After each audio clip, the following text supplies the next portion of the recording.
All right. Thank you all so much for joining us today. Yes, thank you, Agatha. We will be having the recording available afterwards. We will probably stop it before the very end when there may be some questions and answers. So feel free to stick around for those if you'd like. Uh, Thank you again so much for joining us. We will get started, but before we get there, we'll do some brief introductions just to who is talking to you all today. My name is Andre Filippo. I'm one of the assistant directors here at the UCLA Career Center. And I am very excited to chat with you all about the graduate essay portion, as well as figuring out all the things of letters and recommendations. I'll pass it off to one of my co-facilitators today, Christine, and I'll allow her to introduce themselves. Hi, everyone. I'm Christine Holton. I'm the director of the Undergraduate Writing Center, and we do a lot of appointments related to personal statements. So I'm very excited to be here to talk to you about writing them. Awesome. And we also have Sanaz, who is the person that put all of this graduate school resource week together. So I'd like for Sanaz to introduce themselves as well. Hi, everyone. Welcome. I'm so happy to be leading the graduate school resource week. We have a lot of other programs in addition to this. I'll go over some of them this afternoon. For those of you who are interested in master's and PhD, we do have a panel that begins at 5 with a mixture of students in master's and PhD programs talking to you about their programs and how they got in. Tomorrow we have it, for those of you interested in law school, we have the LSAT practice session, followed by Admit Fair, where a lot of different graduate programs, over 100, are there, where you could collaborate with them and talk to them, find out more about their programs. Additionally, on Thursday, for those of you interested in MBA programs, we are partnering with the Anderson School and putting on a workshop for students, a panel of students, both current and former MBA students.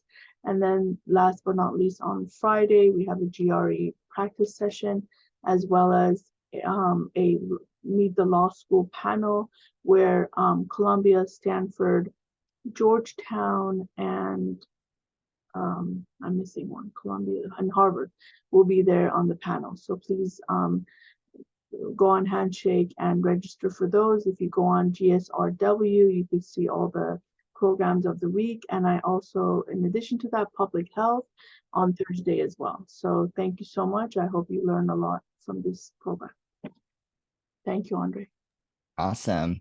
And we do have a couple of folks as well. I'll just semi-introduce MJ. MJ's amazing and in the chair with us, checking out chat. So thank you so much, MJ, for handling that portion of this session. All right, so we're going to get started.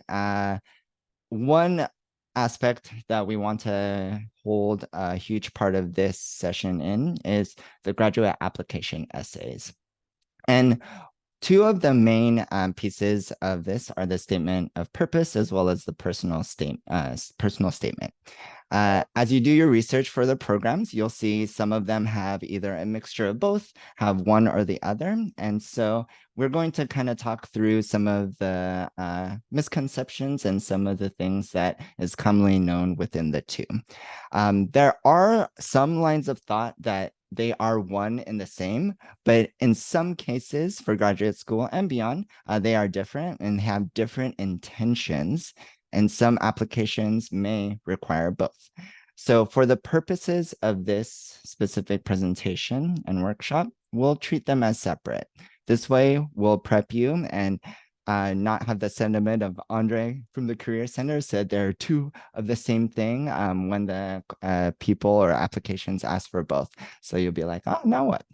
So it'll be a lot easier for combining the two components of both into one statement versus finding ways to duplicate one of them if they were in and of itself.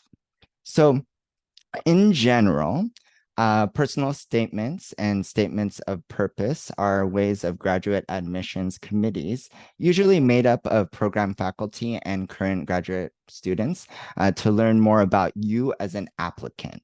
It is your chance to sell your abilities and tell your story. So there's a chance that some of the reviewers may be outside your specific field of expertise. So make sure that you are detailed, but don't assume the reader will know everything.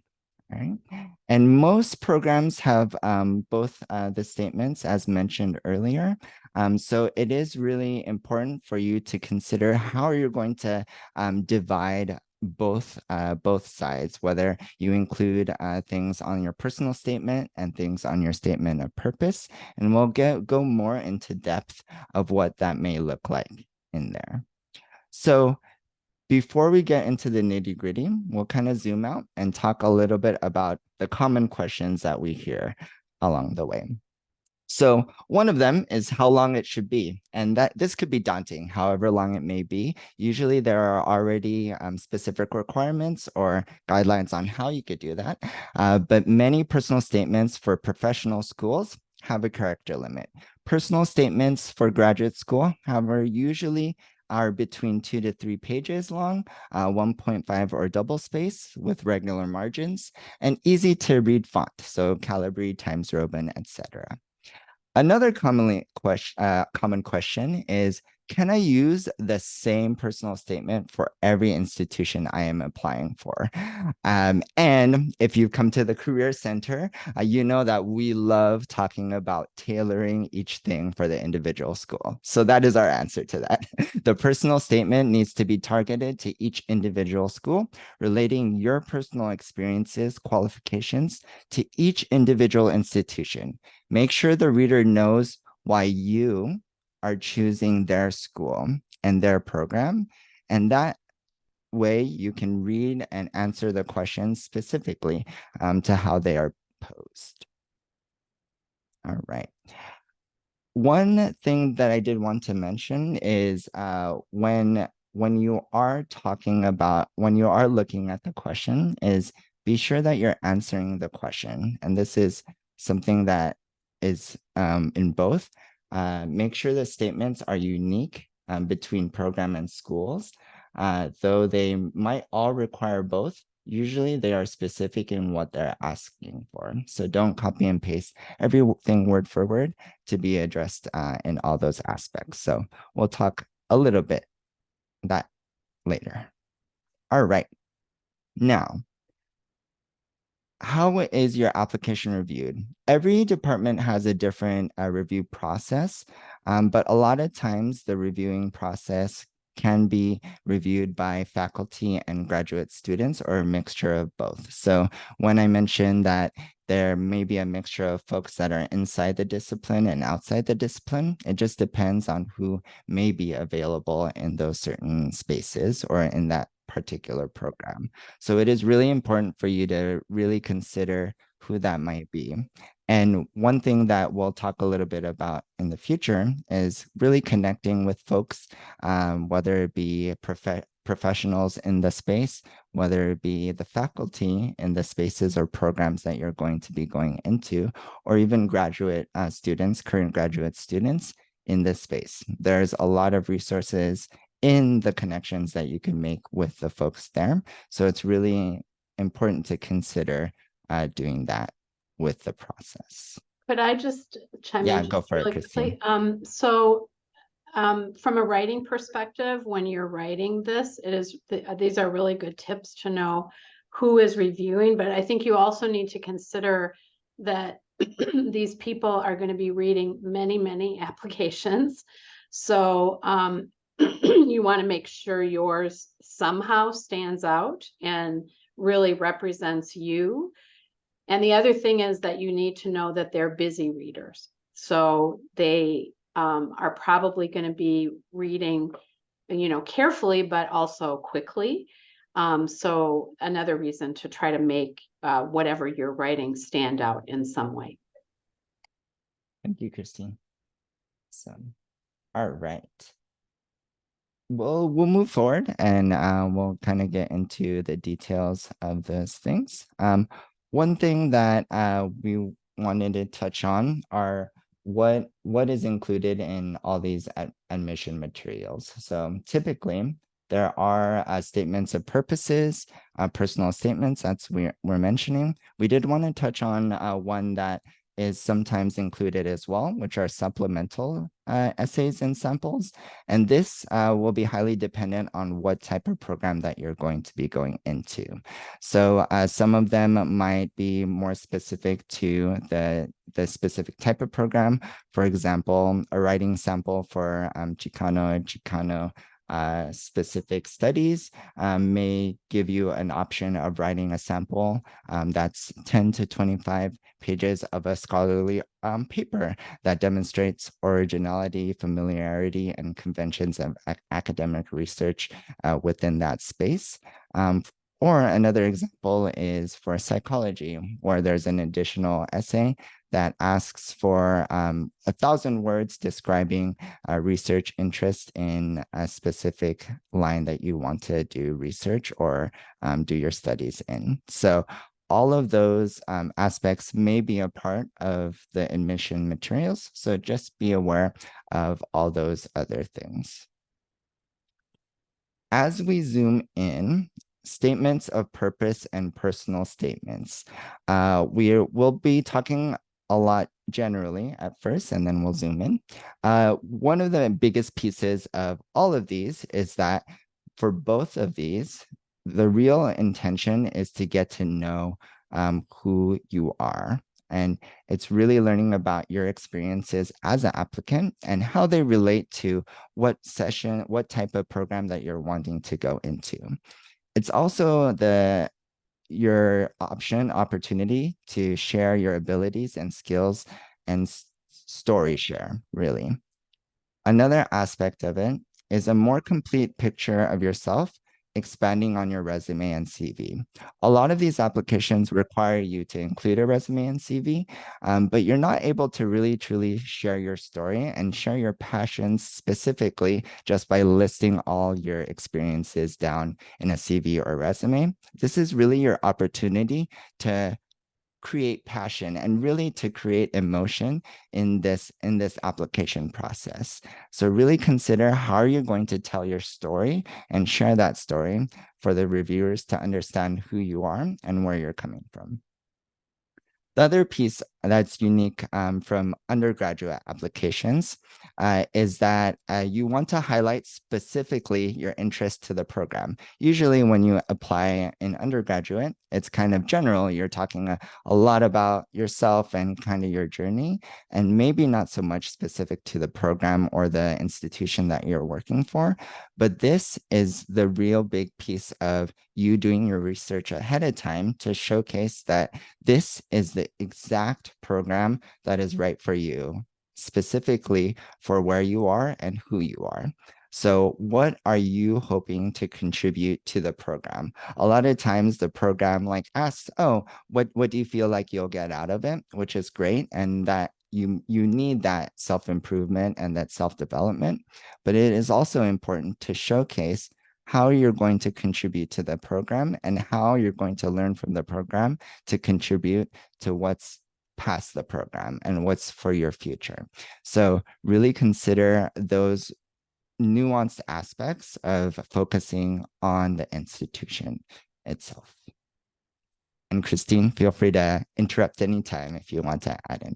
I actually do have one thing, and this is kind of just a little kind of thing that I always, I think when you applied as an undergraduate, you were really applying to the whole institution, like UCLA. But when you're applying to graduate school, you are applying to, as Andre said, to a specific department program, or in the case of law school, to a specific, institution within the larger institution. Absolutely. And that's really why it's really important to do your research. And what sets the particular program that you're looking for apart? What parts of the program really attracts you, depending on which industry you're looking to go into, or just who you are within your identity. So really balancing all those pieces out.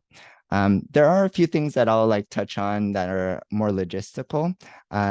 You do want to be wary of some topics, right? Accomplishments from high school are generally less relevant than some accomplishments or than your accomplishments in college.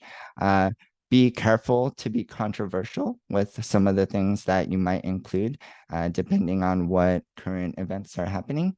And your content choice speaks volumes about your general judgment. So really consider what you're going to talk about. If you're talking about your past, if you're talking about current events, if you're talking about your journey and your family, really consider what you want to talk on as well.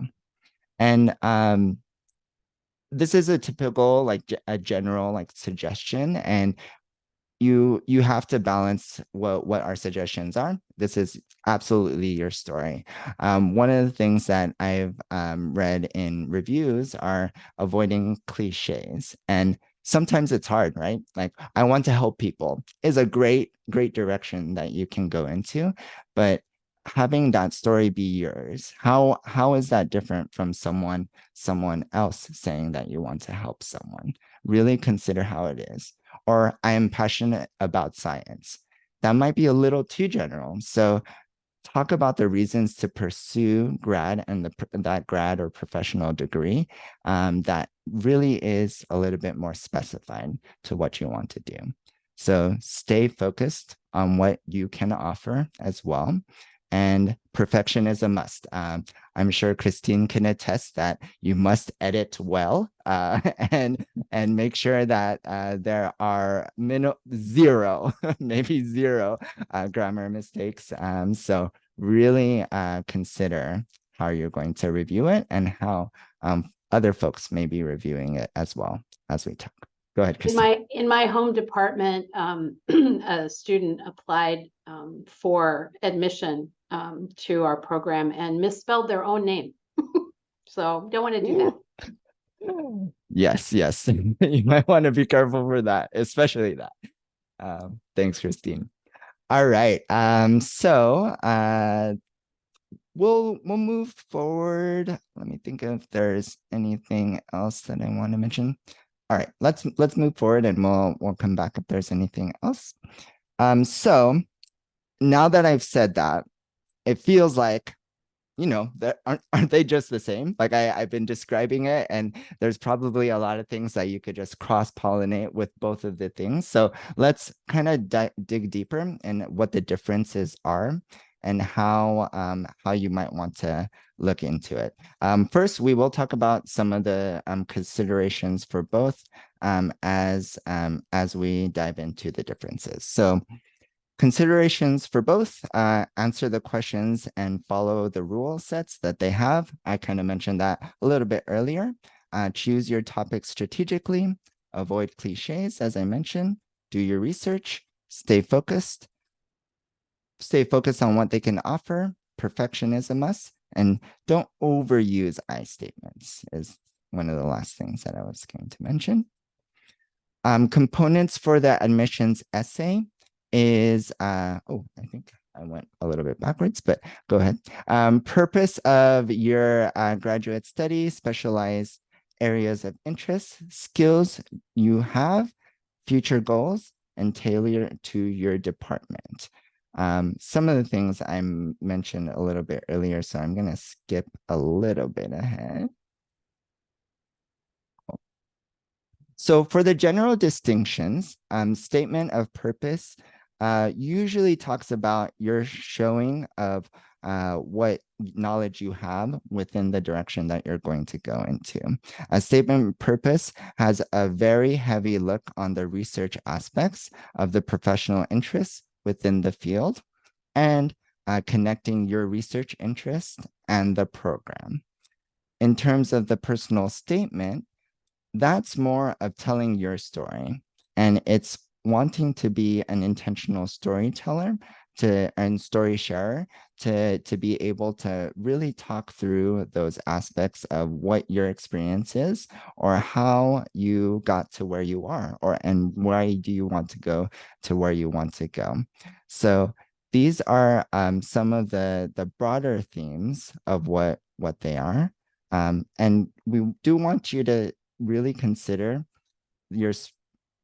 your opening paragraph and how you're going to really introduce yourself to the reader. This is going to be a really important piece because it's the hook, right? You want to make sure that you engage the reader and hook them from the start of how you're telling your story. So we'll consider and kind of talk about that and potentially practice that along the way. All right.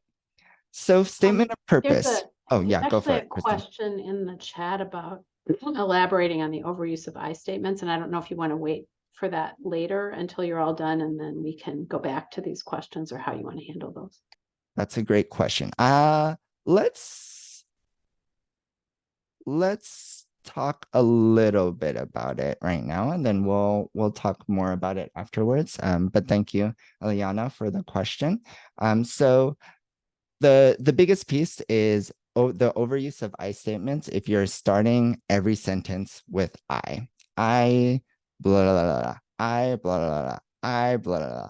It's more so of kind of a rhythm of figuring out what's the best way of telling your story, and you don't always want to use I as the first thing. So it's a little bit about redundancy and making sure that your sentences are varying, especially when you're telling a story. And it's not always about you as well. You want to kind of share your journey as it relates to your community, as well as it relates to how you want to affect either the space that you're going to be working with, as well as kind of the world in general.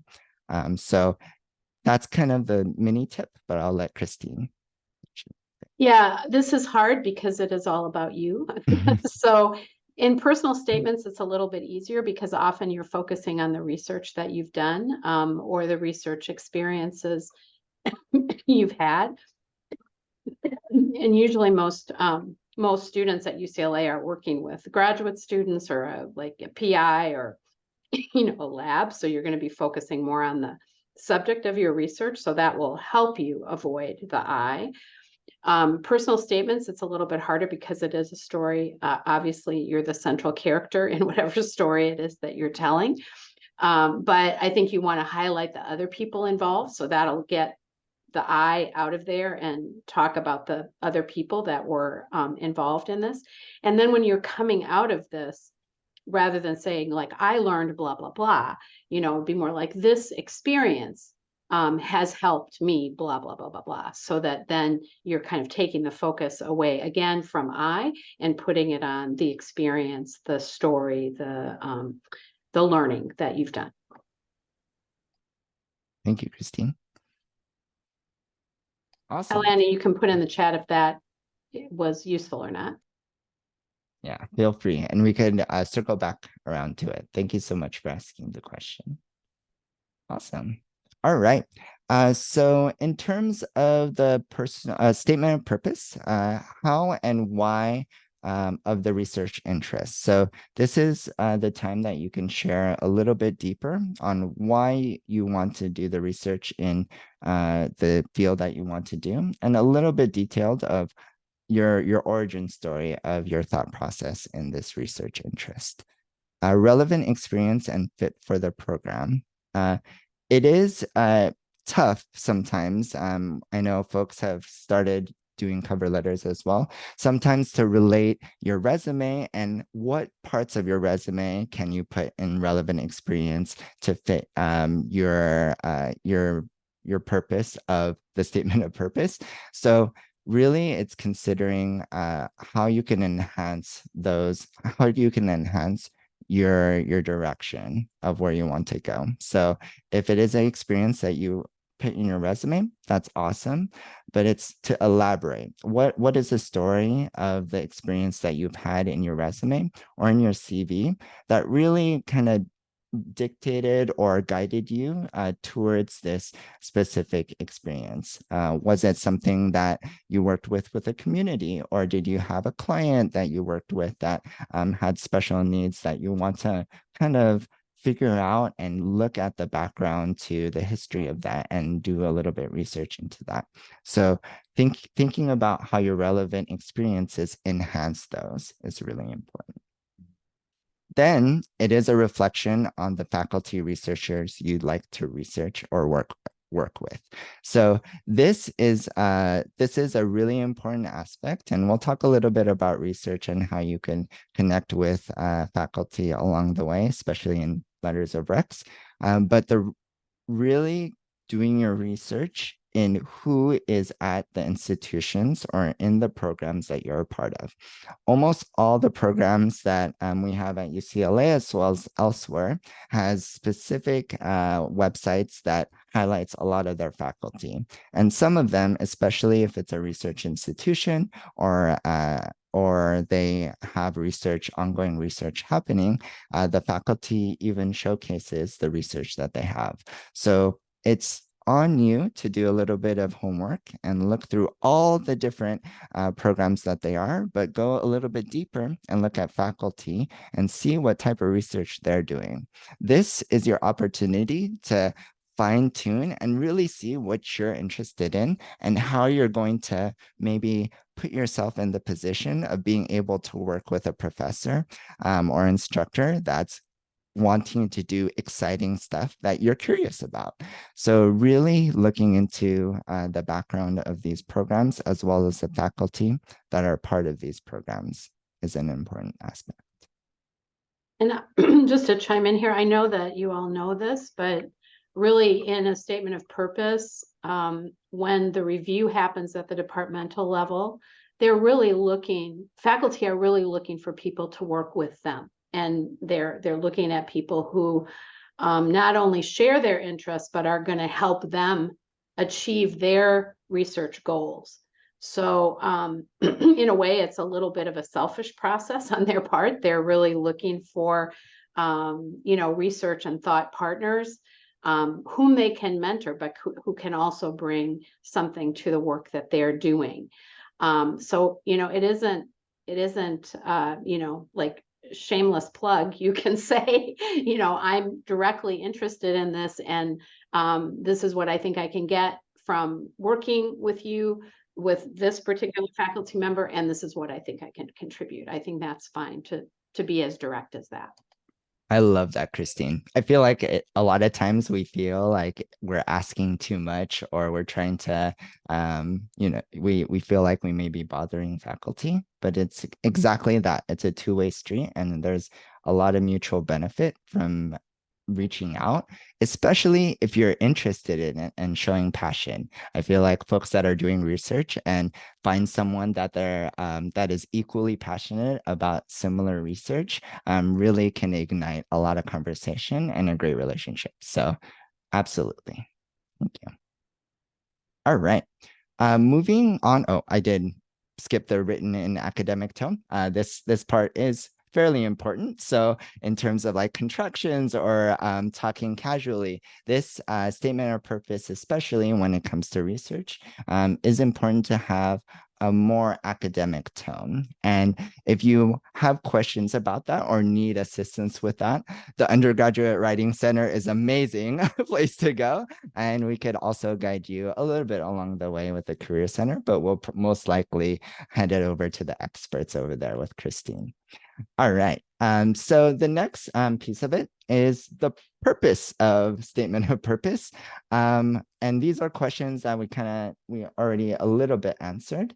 Can you write effectively and concise? These are things that the reviewer is questioning about the writing. So considering this as, oh, this is a little bit of a rubric, and am I doing these things? And can the reviewer really see and get these answers from my statement of purpose? So can you write in a formal academic tone style? Can you write effectively and concisely?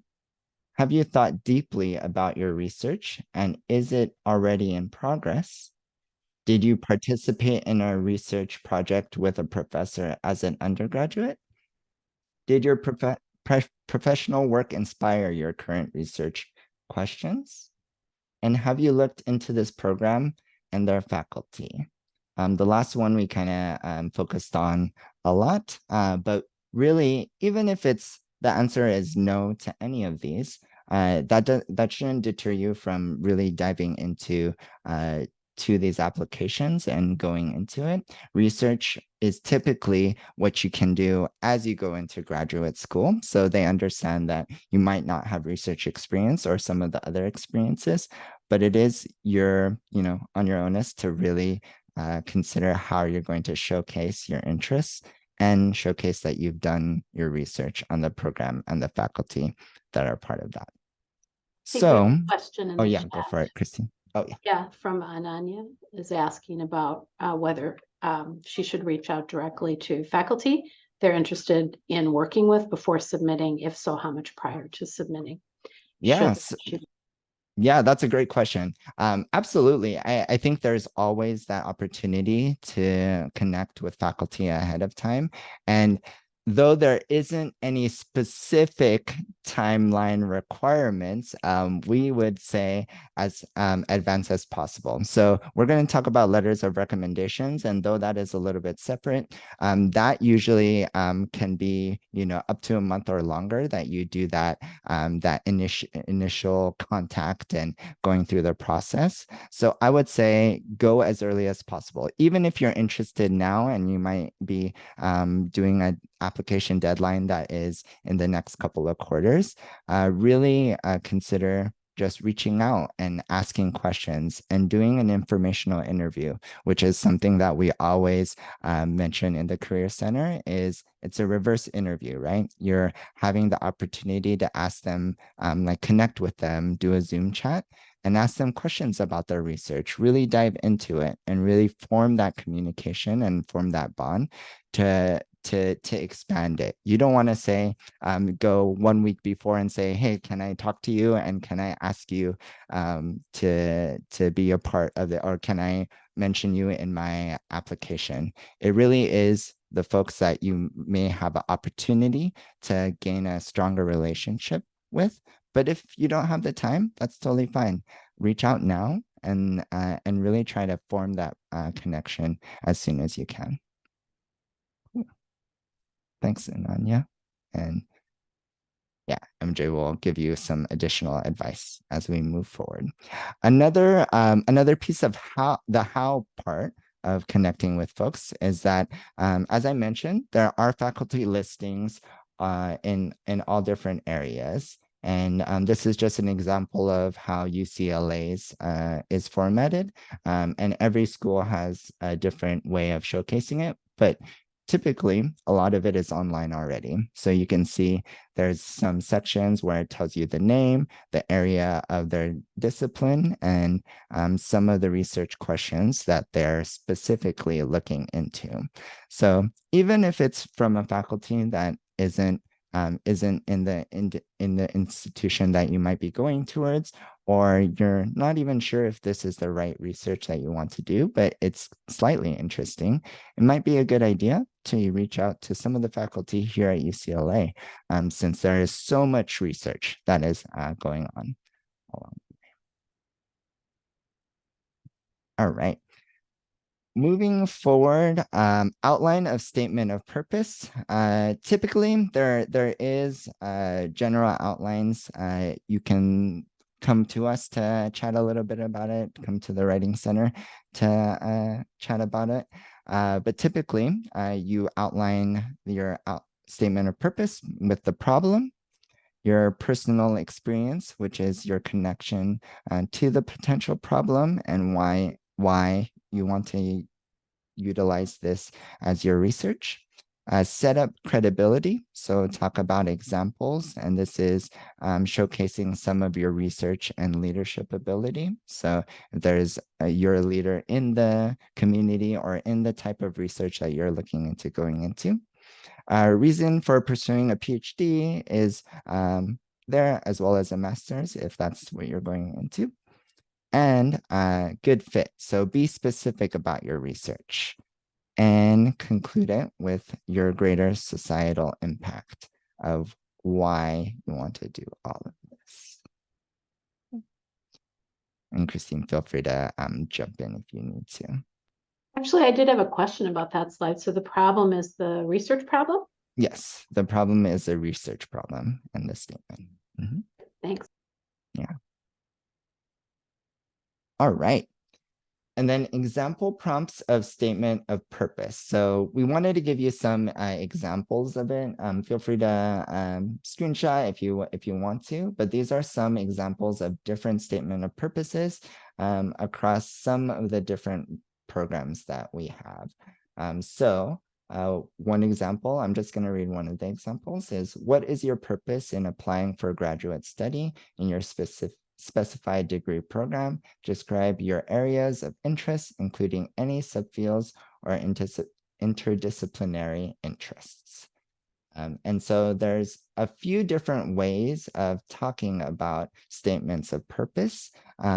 They are essentially asking a very similar thing, but what I mentioned earlier about making sure you actually answer the question. Sometimes you might feel like, oh, statement of purposes, they're all the same. I could just write one and copy and paste for everything. It really is important to consider what it is they're asking for. If they're asking for relevant skills, or if they're asking for specific ways of you potentially contributing to this field. Anything that they do ask, make sure you answer it, because they will be looking specifically for that, whether they have a rubric or they are just reviewing that specifically. All right, we're going to jump into personal statements. So personal statements, the biggest pieces are providing information to evaluate your preparation and aptitude for the graduate study of your choice. It's really sharing your personal journey and how that process is for you. And with the personal statement, you do have a little bit more room for creativity. We did give you a little bit of an outline or an example of an outline for the statement of purpose. But for the personal statement, it really is your story. So how you navigate through it or how you tell it will differ a lot to the person that's next to you. So really making sure that you provide your voice in this space is going to be really important as you move forward with this. Go ahead, Christine. I think I said. Yeah, I was going to say that one of the things I think related to personal statements, I think they can be kind of hard to structure, and I'm going to talk about it a little bit later, because you might be tempted to just go in chronological order, like first I did this, then I did this, then I did this, and now I'm wanting to go to graduate school. But sometimes maybe think about what traits they will be valuing in the program that you're applying to. What do they seek in their applicants? And they often tell you directly in their, about our program and the whole application websites. And it's important to kind of you should pay attention to the questions, but you should also pay attention to their values and the goals that they have in their program, and try to maybe tailor your personal journey so that you can showcase how you really embody the values that they have, and will be able to fulfill the goals that they have for their graduates and for the people that are studying in their program. Absolutely. Thank you. Awesome. All right. And here are some examples of some of the personal statements or different prompts of the personal statement.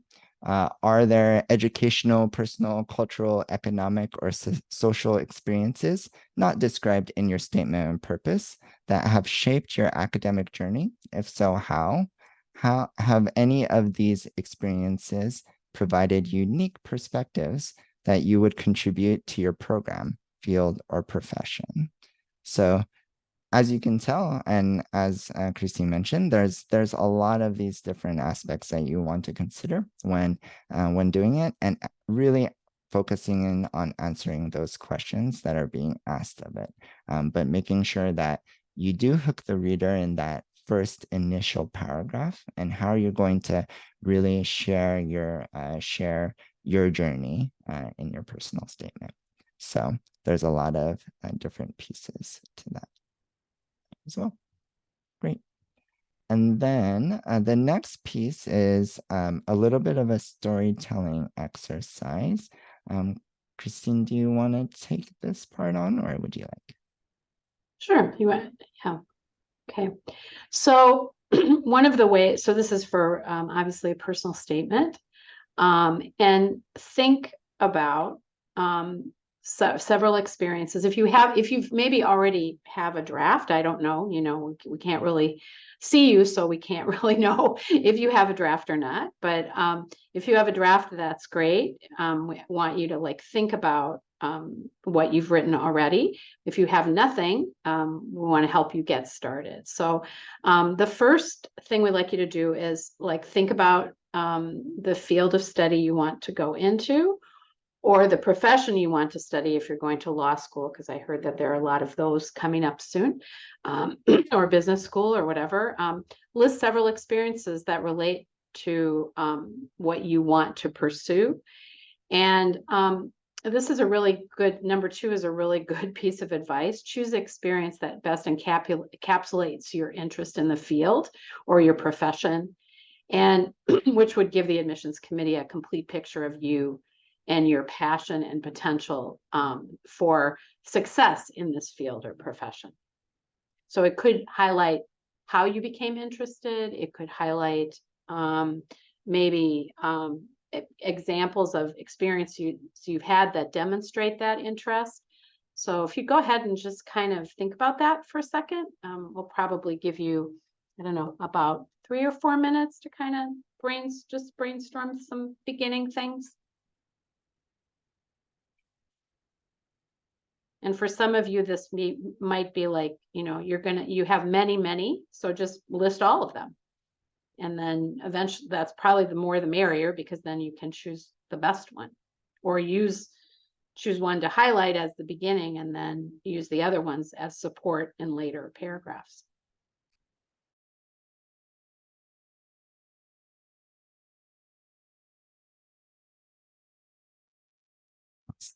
I realized I should have prepared some music or something for this portion. We could hum. Oh no, that might ruin people's ears, so I'll save that for another time. Yeah, we'll give you a few minutes to really consider this. This is especially great because a lot of times we don't have the time to consider and self-reflect. So I'm really hopefully you can use these couple of minutes to do that.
Everyone, I'll just answer your question here.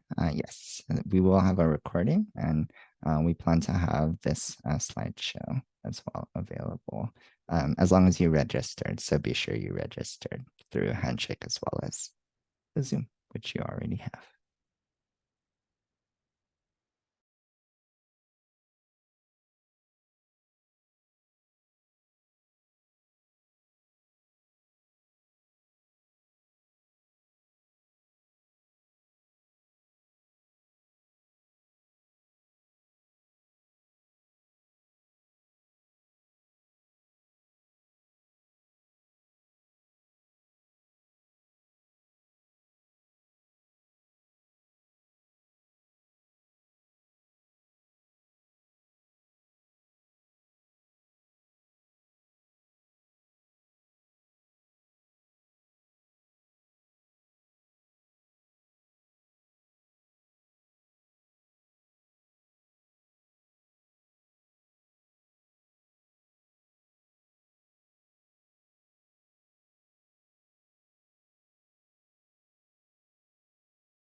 Okay, so let's continue. Andre.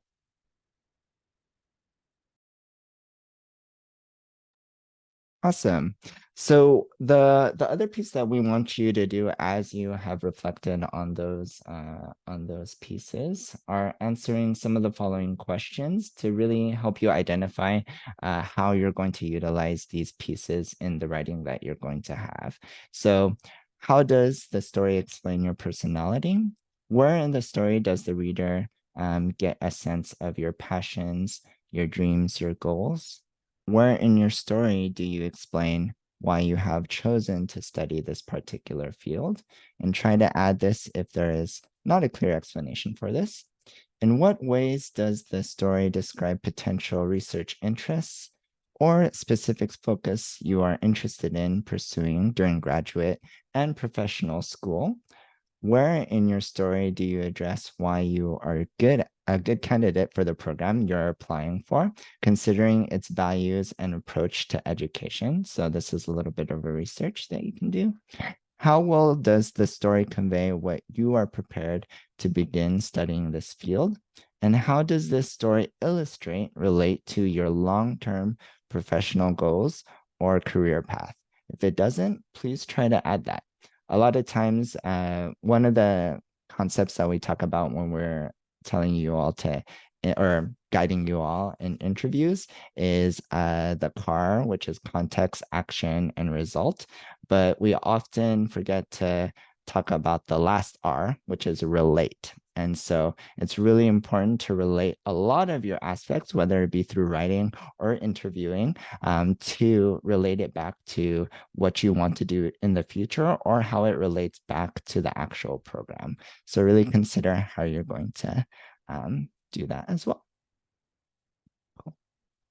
And with all of this, there's always a great idea to proofread your application and your application materials. So advisors and professors, faculty letter writers, or people from different disciplines. And of course, we talk about this later, but I'll just kind of infuse it in here is obviously the resources here available to you, which is the UCLA Writing Center as well as the UCLA Career Center.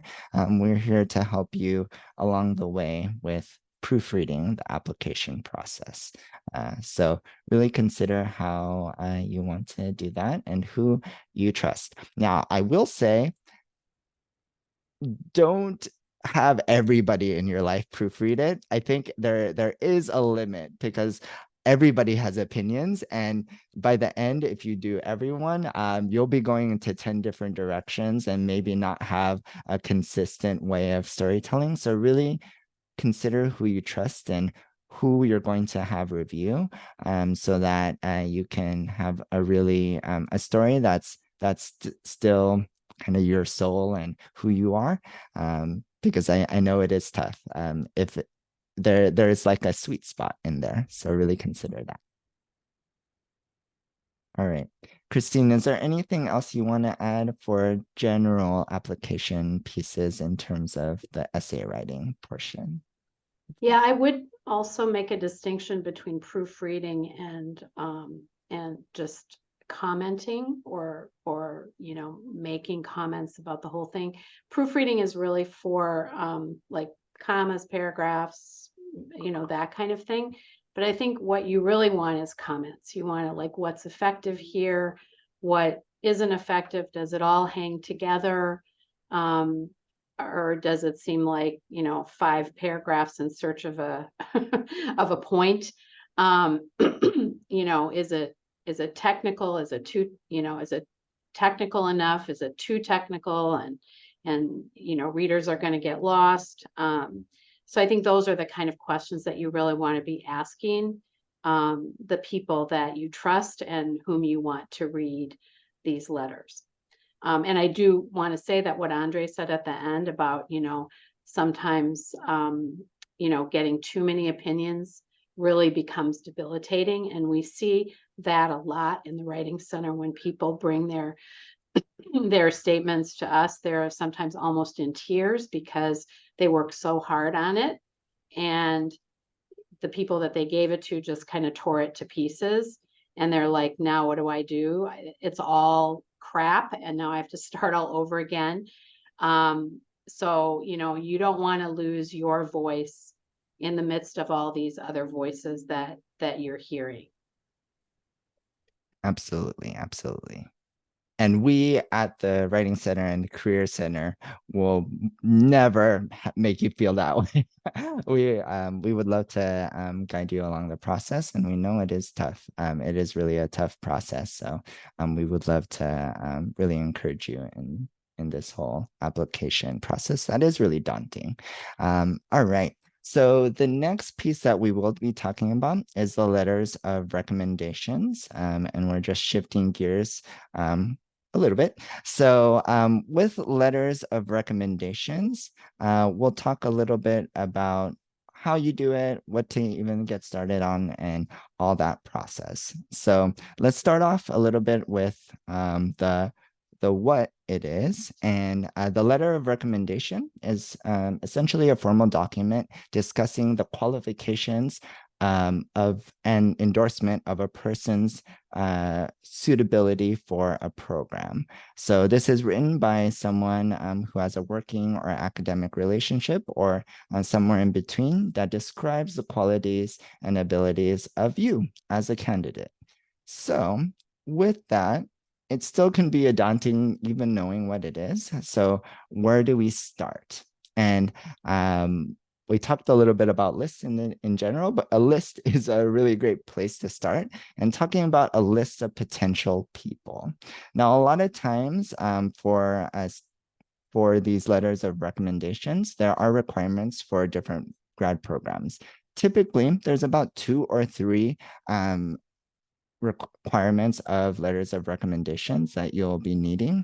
And a lot of times when we talk about grad programs or talk about professional programs, they usually have a weight between 2 academic letters of recommendations and potentially 1 professional or a mixture of any of those things. So really considering who those folks are when you're highlighting them. It might be good to kind of specify or categorize the types of relationships you have with these potential recommenders.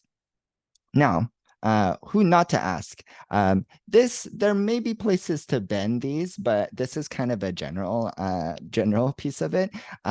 Relatives, friends, roommates, someone who doesn't know you well. So even if it might be a supervisor or professor and they might not know you well, or specifically, they wouldn't write a potentially good recommendation to you, you might want to consider that. Like we'll talk a little bit about asking, but if you ask and they're like hesitant a little bit and they're like, you feel like, oh, maybe they might not want to write me a letter of rec, you might want to consider someone else. But typically, everybody wants to help you out in the process. Go ahead, Christine. Or if they ask you to write your own letter and they sign it, that would not, I mean, even if they're the most prestigious person in your field and you really want them behind you, that just doesn't work so well.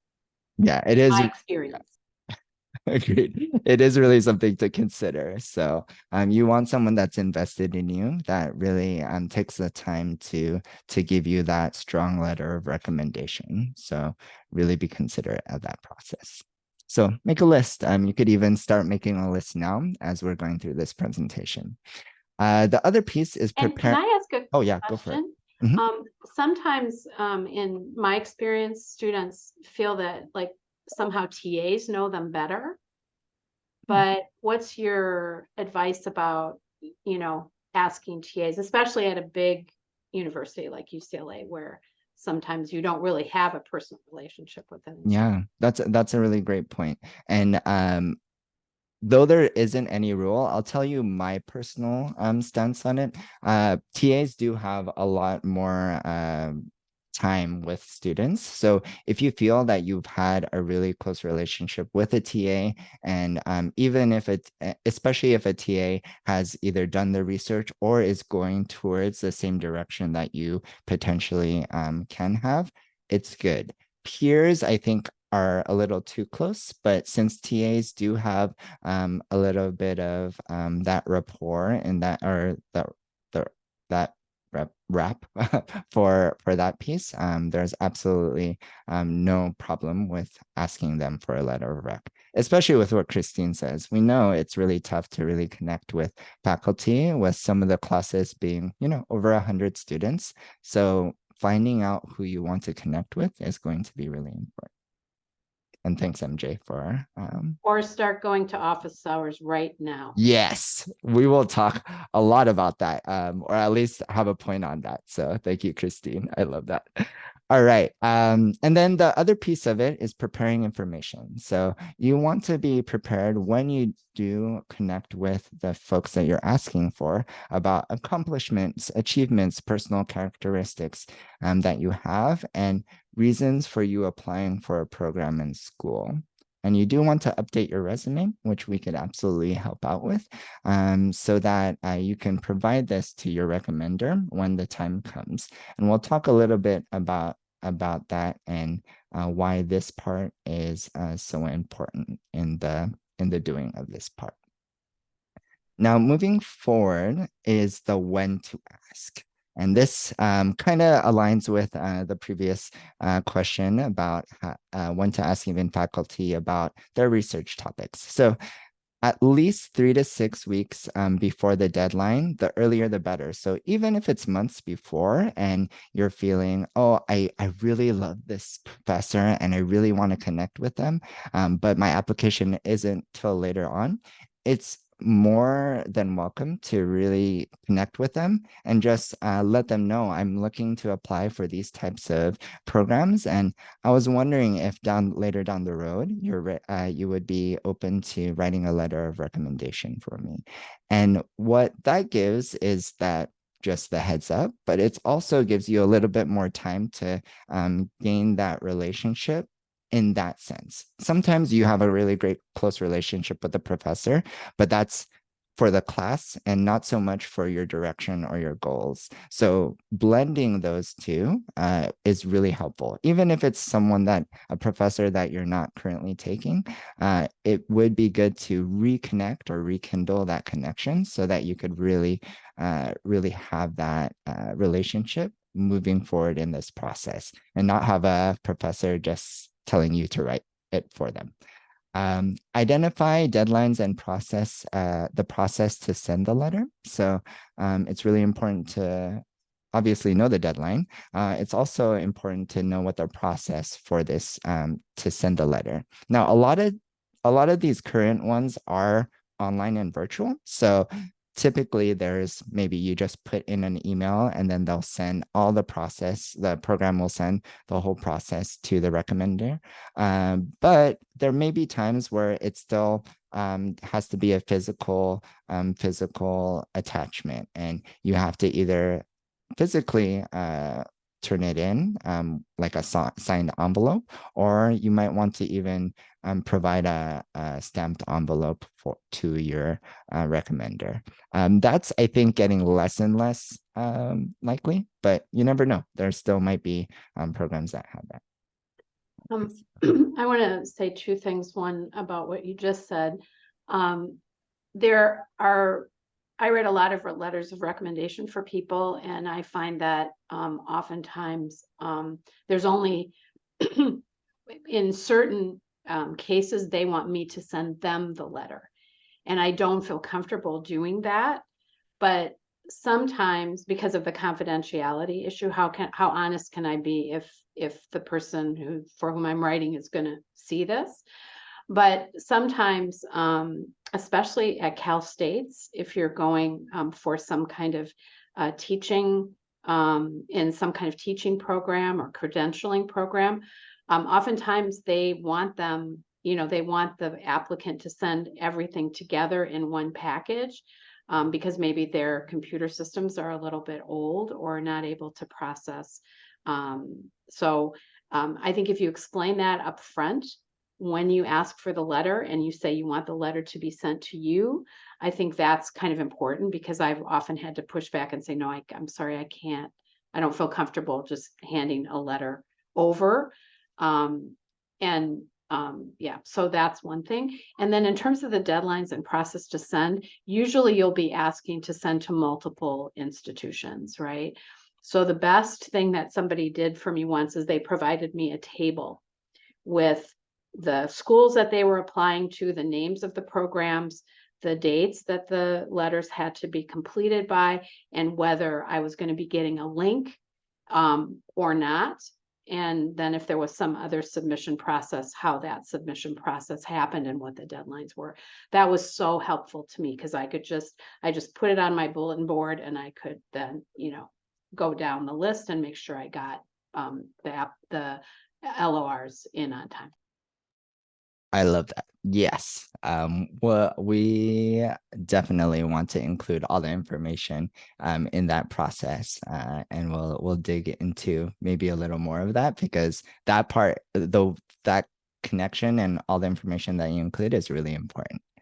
We'll move forward in this, the one to ask, avoid high traffic times. So a lot of the faculty and staff and even professionals in the field have very high times of traffic, right? So really consider when you're going to meet with them. Typically late fall quarter, late spring, you want to avoid, and summer and winter breaks you want to avoid, especially in the initial times of asking. So that's the reason why asking as early as possible is really helpful. So it allows them time, even between these high traffic times, to really consider your request. And then start early, build relationships with professors, supervisors, mentors, and professionals. We kind of talked a lot about this and how you can do so. So if you feel like you haven't already, even if you're like the graduate or PhD program is like a sparkle in your future and you're not sure, talk to them, reach out this year, this quarter, to really connect with professors, so you have someone in your corner who's there to support you along the way. Now, with the next piece is the how to ask. And everybody does have their own nuance, their own style. And so this is a recommendation, but you really have to figure out what's right for you. And I'll talk even for some personal anecdotes that happened to me or that I've interacted with students with. So how to ask.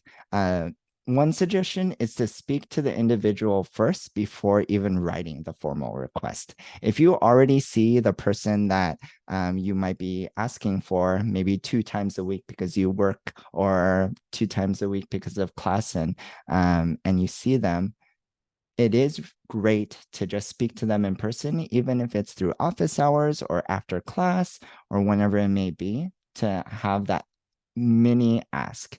You can really tell from that interaction if they're going to be willing to do that, and you have that they can look out for your email, and it might not get buried too much in the things that are happening. So consider that. The official ask is sending a formal email and discussing the program and your goals. So maybe if it is for a professor, you can include the classes taken with the professor to jog their memory, information on the program that you're applying for.